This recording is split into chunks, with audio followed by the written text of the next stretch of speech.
Yeah. What do you got?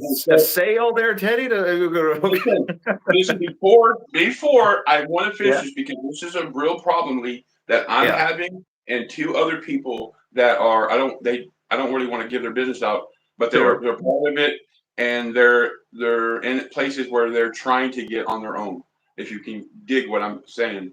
But they're doing the same thing. They're saying, like, it's like 30 minutes of doing this bicycle, with the little thing, or doing this.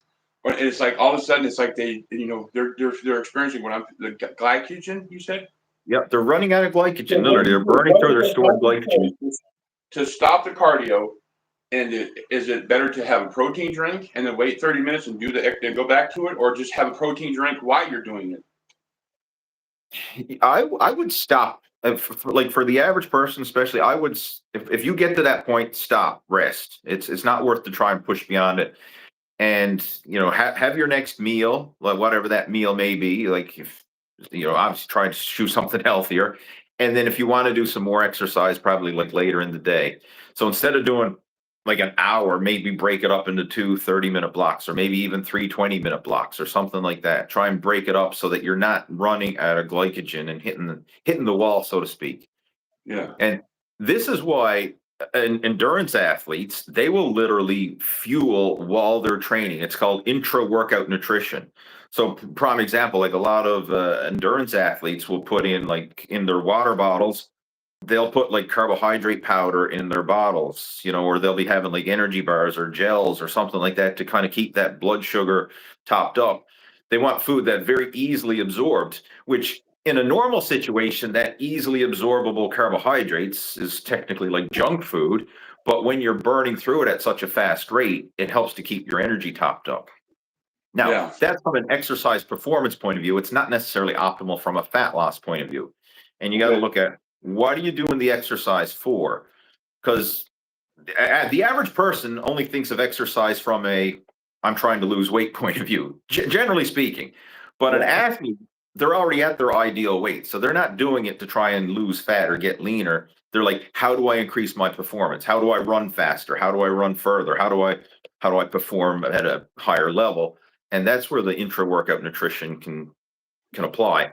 And again, I want to share this because this is confusing for a lot of people, because you gotta, when you're listening to fitness and nutrition advice, does it apply for you in your situation, or is this great advice for an elite athlete who's in a totally different situation?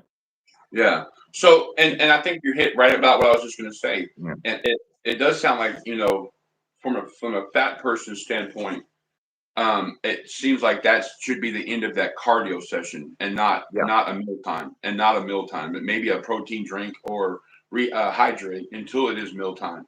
It could be, yeah, but I don't push beyond the exercise. Like, if you start to feel lightheaded or dizzy, like, stop. It's not worth it, right? Like, whatever potential benefit you get from burning fat is not worth the setback. And not only that, it's going to make it harder to keep going. It's going to be like, if you run out of energy, it's going to be harder to stay consistent day after day. Yeah, right. And it is. And I've run out of, it is. So this is what I kind of wanted to show you. Right. But so you can definitely tell that I've lost some weight. Someone's been taking the stuffy out of that teddy bear. Someone stole the stuffing. That's right. Yeah. But you can tell, and sometimes like when you're big, you got to get the clothes that that you used to have, and and I'm folding it. Yeah.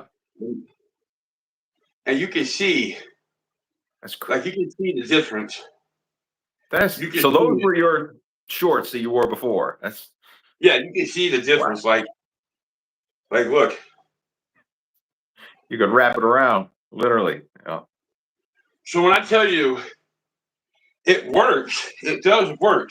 Mm-hmm. Sorry, I gotta pull my. But and I know that the visual looks great, but you got to step into it, right? Just to make sure. Gee. Let me step it. Look. Wow. Like, I remember when right after you had the gastric sleeve operation, I mean, like, you were just around the 600-pound mark or something. I mean, and now